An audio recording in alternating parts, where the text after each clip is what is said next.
네, 오늘 말씀을 찾아보도록 하겠습니다. 네, 오늘 말씀은 요한계시록 3장 7절에서 13절 말씀입니다.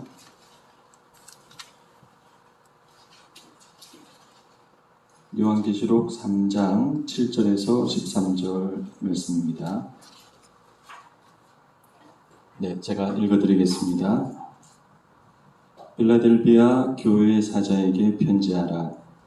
거룩하고 진실하사 다윗의 열쇠를 가지신 이 곧 열면 닫을 사람이 없고 닫으면 열 사람이 없는 그가 이르시되 볼지어다 내가 내 앞에 열린 문을 두었을 때 능히 닫을 사람이 없으리라.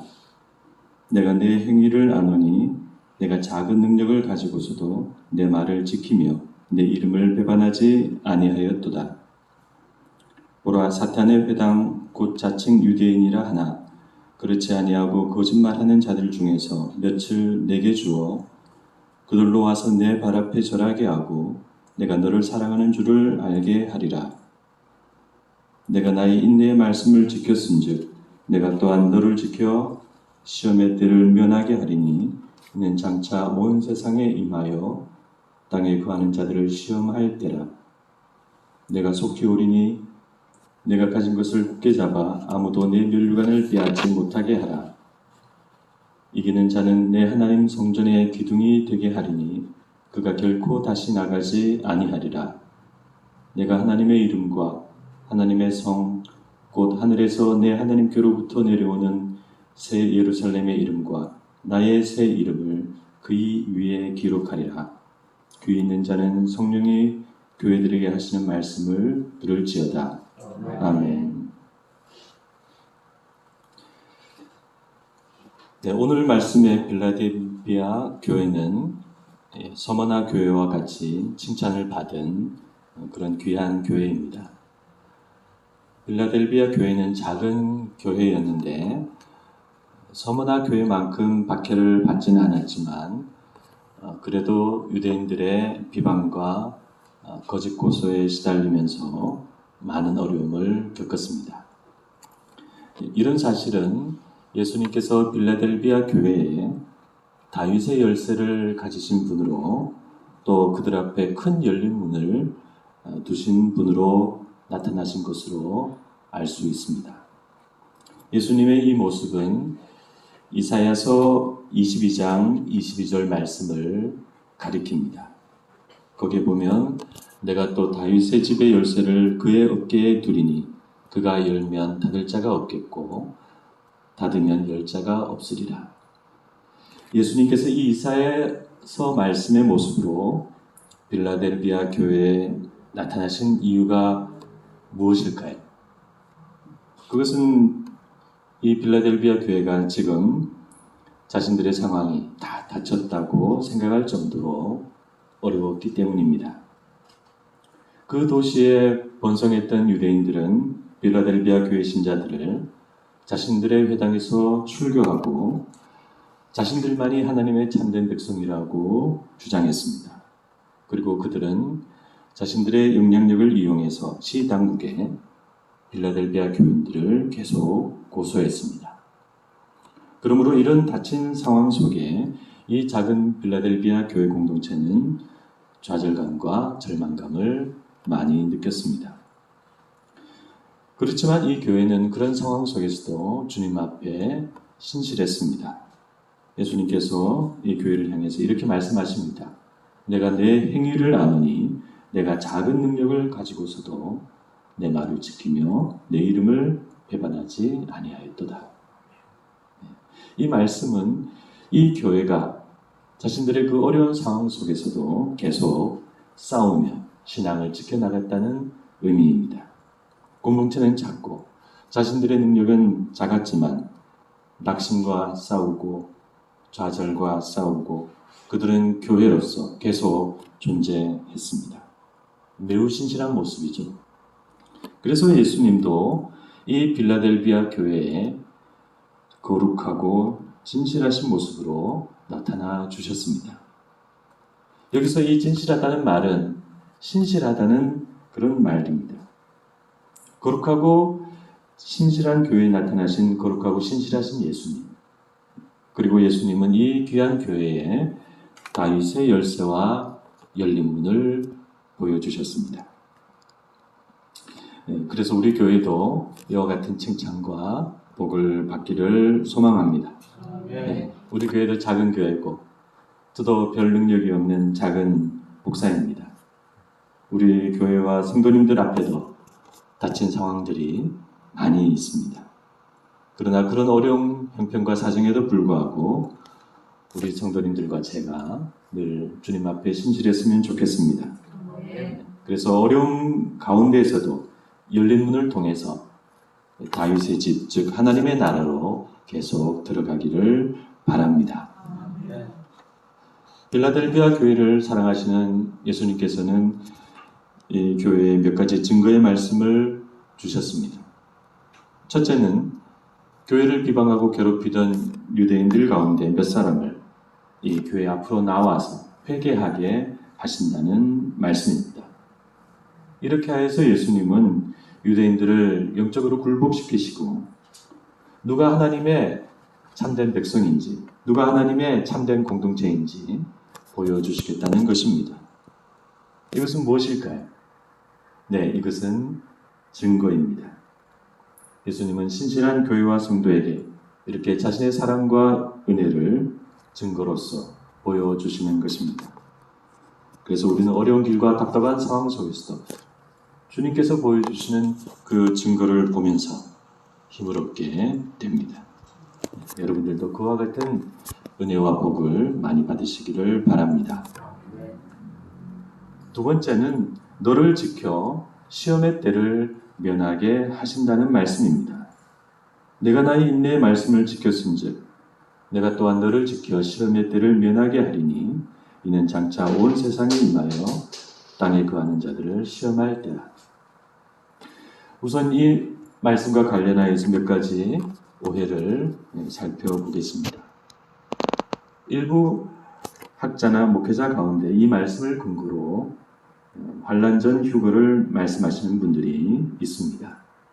주로 세대주의 해석을 따르는 분들이죠. 그분들은 신실한 자들이 소위 7년 대환란을 겪지 않고 예수님을 공중 재림으로 영접하고 그렇게 휴거를 받는다고 말하고 있습니다.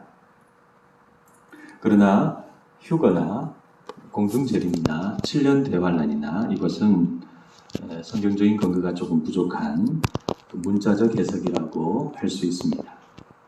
우선 휴거와 공중 재림은 요한계시록에 나오지 않고 데살로니가전서 4장 17절에 나오는 그런 내용입니다. 그 말씀은 이것이죠. 우리 살아남은 자들도 그들과 함께 구름 속으로 끌어올려 공중에서 주를 영접하게 하시리니. 여기서 끌어올려진다. 이 말을 이제 한자 말로 이제 끌 휴자에 들어올릴 것자. 그렇게 해서 휴거라고 이제 이름을 붙인 것입니다. 그런데 여기에 이 끌어올린다는 이 사용된 헬라어 단어는 계시록에서는 12장 5절에 한 번 나오지만 거기서는 휴거를 말하는 내용이 아닙니다. 그러므로 휴거와 공중 재림은 요한계시록의 내용이 아니라 데살로니가 전서의 내용이라고 할 수 있죠. 다른 성경에는 나오지 않는 데살로니가 전서만의 특별한 말씀이라고 할 수 있습니다. 그러면 사도 바울은 왜 이 말씀을 어떤 의미로 한 것일까요? 간단히 말씀을 드리면 이 말씀은 왕으로 오시는 주님의 재림을 상징적으로 말한 그런 말씀입니다. 당시에 한 나라의 임금이나 황제가 행차를 하면 그곳의 총독이나 분봉왕은 자기 자신의 성에 앉아서 그 왕을 맞이하지 않습니다. 반드시 그 왕이 오는 길에 나가서 그 길 중간에서 왕을 맞이해서 자기의 성으로 이렇게 안내를 하는 것이죠. 그러므로 이 공중에서 주님을 영접한다는 사도 바울의 말씀은 왕으로 오시는 예수님을 그렇게 우리들이 맞이한다는 그런 상징적인 표현이라고 할 수 있습니다. 그런데 이 부분을 과거 성경 해석이 좀 미흡한 시기에 문자적으로 그대로 해석을 하고 또 요한계시록과 무리하게 연결하여 해석함으로써 휴거와 공중재림을 이제 만들었던 것입니다. 7년 대환란이라는 내용도 비슷합니다. 7년이란 기간도 요한계시록에 나오는 그 숫자를 문자적으로 보는 것이죠. 그리고 이 최후의 대환란, 우리 종말의 마지막 기간에 있는 그 특별한 최후의 대환란이 있다는 것도 요한계시록이 말하는 그 내용을 문자적으로 본 것입니다. 그러나 요한계시록은 시작된 종말과 보편적인 종말의 환란을 말하고 있지 7년이라는 어떤 특별한 기간에 특별한 대환란을 따로 말씀하고 있지는 않습니다. 그러므로 이 빌라델피아 교회에 하신 시험의 때를 면제한다는 이 말씀을 그와 같은 휴거나 공중재림이나 7년 대환란이라는 그런 선입견을 갖고 보시는 것은 적절하지 않습니다. 그래서 우리가 이 빌라델피아 교회와 같이 최후의 대환란이란 그 시험의 때를 면제받고 그 시험을 전혀 당하지 않게 된다는 그런 의미로 이해해서는 안 되는 것입니다. 그것은 성경 전체의 가르침과 어울리지 않습니다. 성경 전체는 우리에게 특별한 대환란이 있다고 우리 경고하고 있지도 않고 또 우리가 종말의 환란이나 어려움을 면제받는다고 그렇게 가르치지도 않습니다. 그래서 여기에서 이 면하게 하신다는 이 말씀도 우리가 바르게 알 필요가 있습니다. 여기에 사용된 단어는 헬라어 테레오인데 그런데 이 단어는 면제하다, 제외시켜준다라는 그런 의미가 아니라 지켜준다라는 그런 의미입니다. 그래서 이 단어는 요한복음 17장 15절에 나오는데 악에 빠지지 않게 보존하여 주신다, 우리를 지켜주신다 할 때 거기에 나오는 단어입니다. 영적으로 우리를 보호해 주신다는 의미입니다. 그래서 대부분의 영어 성경도 여기에서 이 단어를 영어로 keep로 지켜준다라는 keep로 번역을 하고 있습니다. 따라서 이 계시록 3장 10절 말씀을 우리를 종말의 시험과 유혹으로부터 영적으로 지켜주신다, 그런 의미로 우리가 이해를 하는 것이 좋습니다. 신실한 예수님께서 우리를 언제나 그렇게 지켜주시죠. 헬라어 이 테레오는 바로 그것을 말씀하고 있습니다. 그러므로 예수님은 이 빌라델비아 교회 성도들에게 인내의 승리를 말씀하고 계십니다. 내가 속히 오리니 내가 가진 것을 굳게 잡아 아무도 내 면류관을 빼앗지 못하게 하라. 앞서 서머나 교회의 승리가 죽음의 승리고 패배의 승리였다면 이 빌라델비아 교회의 승리는 인내의 승리라고 할 수 있습니다. 이것은 고난 속에서 인내하고 견디는 것 자체가 바로 승리라는 의미입니다. 우리가 겉으로 보기에 그것은 승리가 아니죠. 박해하는 자들과 세상 사람들이 보기에는 그것은 우리가 작고 보잘것없고 초라한 모습에 불과합니다. 그러나 예수님은 빌라델비아 교회에 이와 같이 굳게 견디는 그와 같은 모습을 바로 이기는 것이다, 승리하는 것이다 라고 말씀해 주십니다. 그리고 내 하나님의 성전의 기둥이 되어서 다시 나가지 아니하리라고 격려해 주십니다. 그런데 이 하나님의 성전의 기둥이 된다는 이 말씀이 사실 따져보면 좀 독특합니다. 왜냐하면 그날의 거룩한 성 예루살렘 안에는 성전이 따로 없기 때문입니다. 주 하나님 그리고 우리 주님께서 바로 직접 성전이 되시기 때문이죠. 그러므로 이 약속의 말씀은 성전이신 하나님과 우리가 하나가 된다는 그런 놀라운 말씀이라고 할 수 있습니다. 그리고 이것은 우리 믿는 자들의 최종적인 구원의 은총과 복을 가리키는 말씀입니다. 그러므로 여러분, 이 빌라델비아 교회가 우리에게 주는 중요한 이 말씀은 바로 이것입니다. 인내가 곧 승리라는 사실입니다. 견디는 것이 승리입니다. 주님이 원하시는 승리는 화려하고 위대한 승리가 아니라 초라해도 믿음을 잃지 않는 것, 힘든 하루를 보내고 좌절하지 않는 것, 아무리 어려워도 도망가거나 주님을 원망하지 않는 것, 그것이 승리입니다. 우리가 그렇게 살면 주님은 우리에게 오셔서 우리를 안아주시면서 너는 승리자야 라고 말씀해 주시는 것입니다. 저는 언제 한번 설교를 하다가 감정에 많이 볶아친 그런 경우가 있었습니다. 그것은 제가 가끔 말씀드리는 그 함석헌 선생의 한 일화인데요. 그분이 자신의 친구 한 사람을 이야기하면서 소개하는 그런 대목에서였습니다. 그 친구는 학창시절 말이 없는 그런 친구였다고 합니다. 그런데 일제강점기 말 그 혹독한 시절, 그 변절이 난무하던 그 시절에 그 친구는 대학 공부를 마치고 조용히 자기 고향으로 돌아왔습니다. 그리고 거기서 일제에 저항하기 위해 사람들을 일깨우는 지역신문을 만들고 또 가난한 학생 몇 사람을 모아다가 가르치는 그런 일을 했다고 합니다.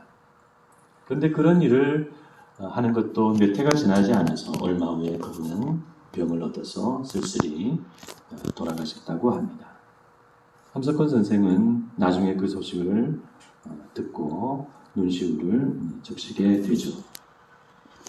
여러분, 솔직히 그 사람의 인생을 우리가 평가한다면 무슨 열매를 맺었는가 그렇게 생각할 수가 있습니다.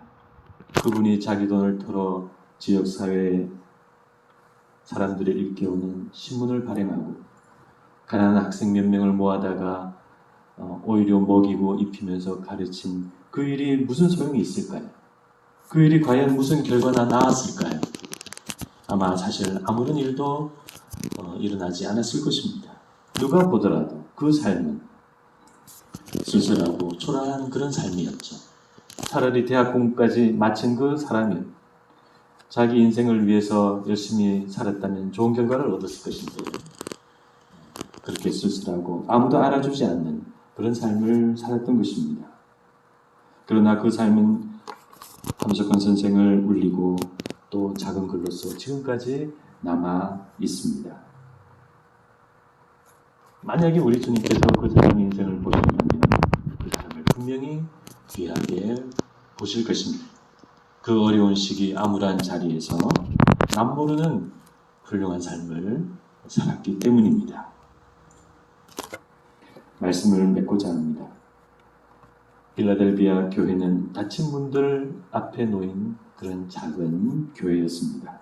그러나 그들은 승리했습니다. 그들의 승리는 바로 인내의 승리입니다.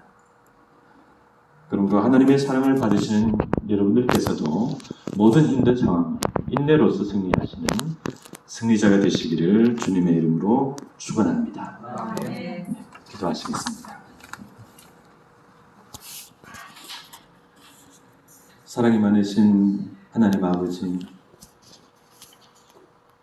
빌라델비아 교회의 이 작은 공동체를 사랑하시고 축복하시고 격려하시는 주님의 말씀을 저희들이 들었습니다. 내가 작은 능력을 가지고도 내 이름을 지키고 배반하지 아니하였다. 하나님, 우리는 큰 결과를 얻으려고 하고 큰 승리를 얻으려고 합니다. 그러나 주님이 말씀하시고 원하시는 승리는 어려운 상황 속에 변하지 않는 신실한 모습, 우리 자리를 지키며 어둡고 답답한 상황 속에서도 믿음을 지키는 그런 승리입니다. 하나님, 우리도 작고 보잘것없는 한 작은 사람이지만 주님 앞에 이런 삶을 살아가는 사람이 되게 하여 주시옵소서. 이런 믿음의 소유자가 되게 하여 주시옵소서. 우리가 속한 곳에서 묵묵히 하나님의 뜻을 이루고 불평하지 않고 힘든 하루를 살아도 웃으며 하루를 넘기니 기도하고 찬송하며 넘어가는 그런 저희들이 될 수 있도록 인도하여 주시옵소서. 남이 알아주지 않아도 평안하게 하여 주시옵소서. 주님께서 다 아신다 믿고 늘 감사하며 살아가는 저희들이 되게 하여 주시옵소서. 저희 교회도 우리 모든 성도님들도 이 필라델피아 교회와 같은 승리를 늘 거두어 나가는 그런 승리자들이 다 되게 하여 주시옵소서. 이 모든 말씀 예수님의 이름으로 기도드리옵나이다. 아멘.